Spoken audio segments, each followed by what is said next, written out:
Hello friends, welcome to the new episode of my channel. আমি অরিত্র। তো এখন এই ভিডিওর মধ্যে আমরা কথা বলবো হচ্ছে একটি শর্ট ফিল্ম নিয়ে, যার নাম হচ্ছে ব্রত কথা বলে, যেটা ছবিটা ডিরেক্ট করেছে হচ্ছে চন্দ্রিল ভট্টাচার্য এবং লিড চরিত্র প্লে করেছে সুরঙ্গনা। এবং দেখবেন এই শর্ট ফিল্মের ক্লিপ সোশ্যাল মিডিয়াতে মারাত্মক ভাইরাল হচ্ছে, প্রত্যেকে শেয়ার করছে। এবার এটা অনেকে না বুঝে শেয়ার করছে, ঠিক আছে, আর অনেকে এটা বিরুদ্ধে কথা বলছে। আমি একজন মহিলার পোস্ট দেখলাম ফেসবুকে, যিনি লিখছে যে এখানে মানে কনসেন্টের বিরুদ্ধে গিয়ে একটা মা তার মেয়েকে ফোর্স করছে যে একটি ছেলের সাথে আর কি she get into a sexual relationship। তো এটা আর কি ভুল মেসেজ দিচ্ছে যে মানে রেপ কালচার প্রমোট করছে, এই ধরনের পোস্ট আর কি আমি দেখতে পেলাম। তো এক্স্যাক্টলি শর্ট ফিল্মটার বক্তব্যটা কি, ঠিক আছে, এর মেসেজিংটা কি, সেটা নিয়ে কথা বলবো আমরা, এবং সিনেমাটা আমার কেমন লেগেছে সেটা নিয়েও কথা বলবো। তো দেখুন, অ্যাকচুয়ালি ছবিটার মধ্যে দুটো লেয়ারে আর কি মেসেজিং রয়েছে।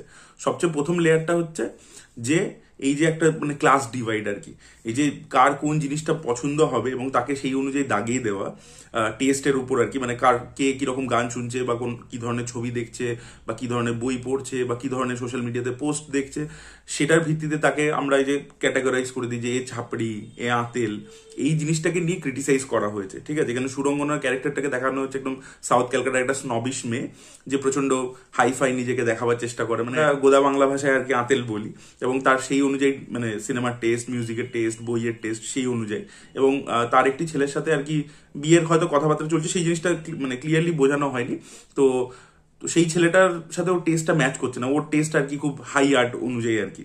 আর অন্যদিকে ছেলেটা আর কি নর্মাল, যেরকম আর কি আজকালকার দিনে ছেলেরা হয়ে থাকে, মিমের উপর রিয়াক্ট করছে, নর্মাল সিনেমা দেখছে, মানে যেরকম আর কি সচরাচর সাধারণ মানুষ হয়ে থাকে।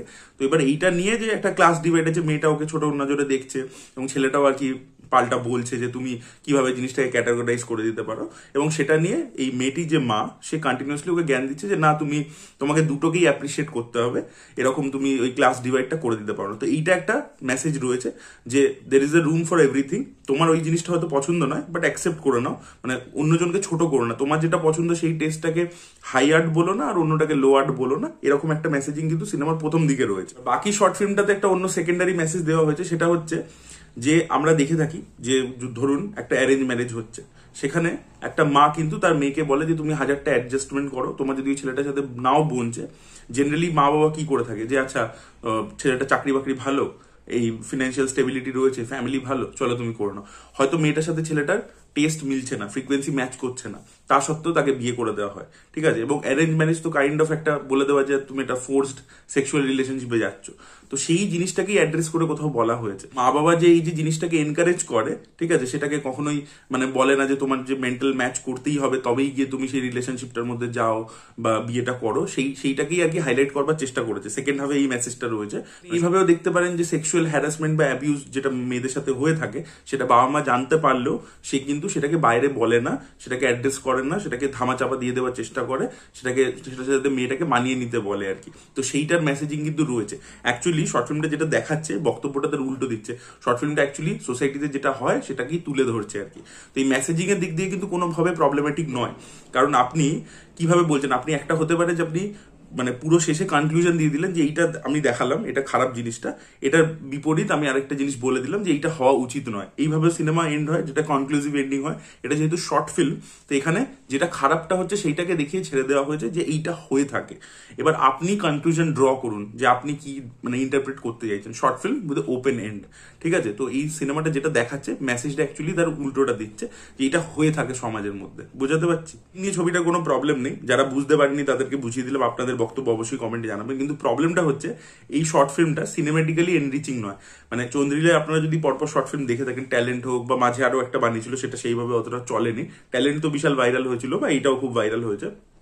সেটার কারণ হচ্ছে চন্দ্রিল কি করে, চন্দ্রিল যে একটা ক্যারেক্টারকে নিজের মতো রাখে, মানে সে যেরকম, সে যেভাবে কথা বলে রিয়েল লাইফে বিভিন্ন জায়গায় গিয়ে বক্তব্য রাখে, একটা ক্যারেক্টারকে ওই রকম বানায়। এক্স্যাক্টলি চন্দ্রিলেরই রেপ্লিকা ওটা, তাতেও কোনো প্রবলেম নেই, সেটা হতেই পারে।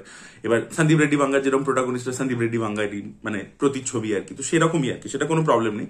এবার তারা কি হয়, চন্দ্রিল দেখবেন প্রচুর নাম কপচায়, নেম ড্রপিং করে এবং প্রচুর এক্সাম্পল ইত্যাদি দিয়ে বকে যেতে পারে, ঠিক আছে। এবং সেই জন্য দেখবেন তার ক্যারেক্টাররা খালি বকে যায় বকে যায় বকে যায়। ঠিক আছে, মানে যেন ফেসবুকের একটা পোস্ট পড়ছি, বড় ফেসবুকের একটা পোস্ট বা একটা কোনো আর্টিকেল পড়ছি, ঠিক আছে, যে ক্যারেক্টারটা খালি বকে যাচ্ছে বকে যাচ্ছে বকে যাচ্ছে এবং বিভিন্ন কথা বলে যাচ্ছে, এই নেম ড্রপিং করে যাচ্ছে, ওই একটা এক্সাম্পল দিয়ে যাচ্ছে। এটা দেখবেন প্রতিটা কাজের মধ্যে সে যেটা রিয়েল লাইফে বক্তব্য মাইকের সামনে এসে রাখে, তার ক্যারেক্টারটা তার সিনেমার মধ্যে সেম জিনিসটা করে। মানে আপনার দেখে মনে হবে না যে ডেইলি লাইফ কনভারসেশন হচ্ছে, আপনার মনে হচ্ছে যে কিছু একটা জ্ঞান দিতে চাইছে। মানে এই যে মেসেজিং গুলোর কথা বললাম শর্ট ফিল্মটার মধ্যে, সেটা মানে সাবটেক্সটটা টেক্সটকে ওভার পাওয়ার করে যাচ্ছে, ওখানে কোনো মানে সিনেম্যাটিক্যাল কিছু নেই, ঠিক আছে, মানে সিনেম্যাটিক ভাবে জিনিসটাকে বলা হচ্ছে না, খালি ডায়লগের মাধ্যমে বলে দেওয়া হচ্ছে। অথচ চন্দ্রিল যে ধরনের ফিল্ম মেকারদের এক্সাম্পল দিয়ে থাকে, তারা সিনেম্যাটিক্যালি মানে ভিজুয়াল স্টোরি টেলিং এর উপর অনেক বেশি ফোকাস করে ছবি বানিয়েছে চিরকাল।